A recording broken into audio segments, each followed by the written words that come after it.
And hello, everyone. This is Elliott Serrano for the Chicago Red Eye and Geek to Me, coming to you from the Windy City Comic Con in Chicago, Illinois. And we are right now out on the balcony of... We can prove it is Chicago. It is Chicago. You can see it. In the city. Right? Come to Chicago and you see Chicago. Or it could be a digital background. This could be like green screen. And I'm here with one of the promoters of the Windy City Comic Con, the first annual Windy City Comic Con. The inaugural, right? if we're going to be grammatically correct, but we put first annual out there. Well, you can't call it Windy City Comic Con 1 until you have 2, right? Yes, like World War I yes, and stuff. This would be the great comic book convention. The great comic book, yeah. Hopefully good. Hopefully passable. But Chris Niesman, thanks for joining me, sir. Thank you. Thank you for coming. I appreciate being here.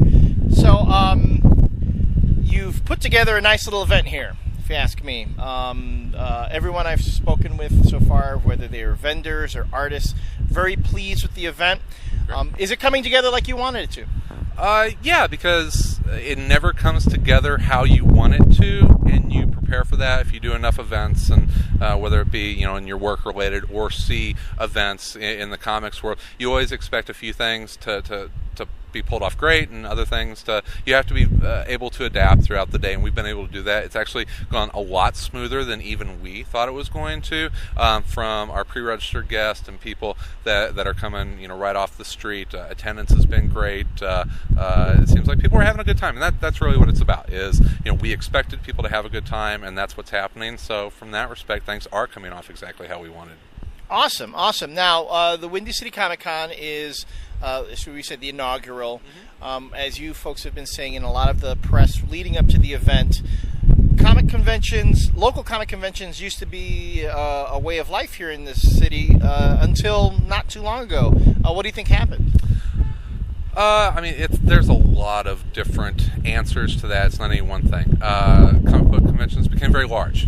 Conventions started as very small shows. They were dealer shows that they'd have a creator or two, and that's how conventions really kind of got started. And then Chicago started the Great Chicago Comic Con and started to grow that about the same time that San Diego was developing their Comic Con. And so you started to see these smaller shows get really, really big. And I love big shows. I love San Diego and the Wizard World Chicago show in New York. There's a place for those. But we lost something in between where we have huge shows and really, really small, maybe like hotel lobby shows. And there are very few shows out there that hit a middle ground. We went to Seattle this year to the Emerald City Comic Con and fell in love with that show.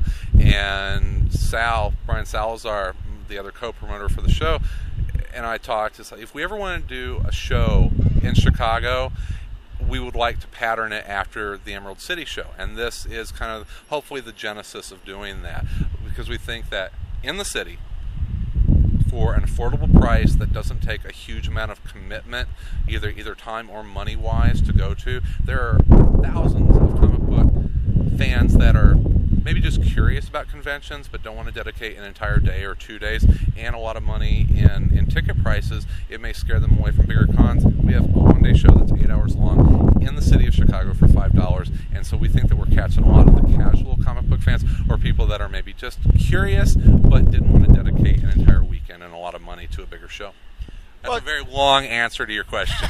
But a good answer, because for folks who might be seeing this and aren't familiar with this area, we're just north of Halsted and Addison. Yep. A stone's throw from Wrigley Field. 2 blocks from Wrigley. It's right at the corner of Waveland and Halsted. In a very nice facility, the Center on Halsted in Boys Town. Mm-hmm. A nice area. Can I tell you the one thing that impressed me the most? The lack of convention food. We have the best concessions of any convention because it's attached to a Whole Foods. Foods. And you gotta love that. It's like, would you like spring water? Sure. What kind? Oh, I have 12 to choose from, and wonderful food. So yes, we have the best concessions of any convention out there. Any convention. Yeah, that's just blown me away. Yeah. And the parking wasn't as bad as some people may thought. And there are a lot of things. Whenever people talk about having a convention in the city, is what's parking going to be like? Have you ever been to a convention where you haven't paid to park? Oh yeah. It doesn't happen. You go out, even here in Chicago. Once again, we love the love the Wizard World show, but parking's expensive out there, and you still have to walk a long way to get to the center sometimes. And being in the city, part of it is parking a few blocks away or around the corner and being able to feel the city that you're in. I talked about Emerald City. We went to WonderCon in San Francisco this year and the New York show. And part of going to those shows is that you're in the city and you get a vibe from what's going on. You get a feeling of the city. What we're excited about, even more than the con, is what's going to be happening after the con.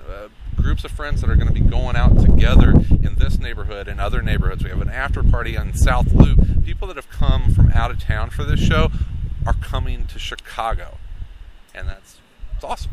It is awesome. So, what do comic fans have to do to guarantee there's going to be a Windy City Comic Con too? They've already done it. They're here. They showed up, and we're excited. We're overwhelmed by the support that not just Chicago, but people from Wisconsin and Michigan and Missouri and Ohio and Georgia, and we have people from New York that have made it into this show. So it's not just Chicago; it's the comic book world that prove that Chicago can have a great convention right back in the city. So they've already done everything that they could have, and the next thing is show up next year because it's going to be even bigger and it's going to be even better. I'm glad to hear that. I'm running on a lot of adrenaline right now, so thank you. Oh, that's great. I haven't even had my first Red Bull yet, so I'd be up there with you. Hey, it's pumping the water and just trying to keep on top of one other thing, but it seems like everybody's enjoying themselves, and that's what we really wanted to do. So, Viva La Comics. Viva La Comics, indeed. Well, I don't want to keep you much longer. I know you got a lot going on. Yes. This has been Elliott Serrano for the Chicago Red Eye and Geek to Me from the Windy City Comic Con. Thank you for joining us.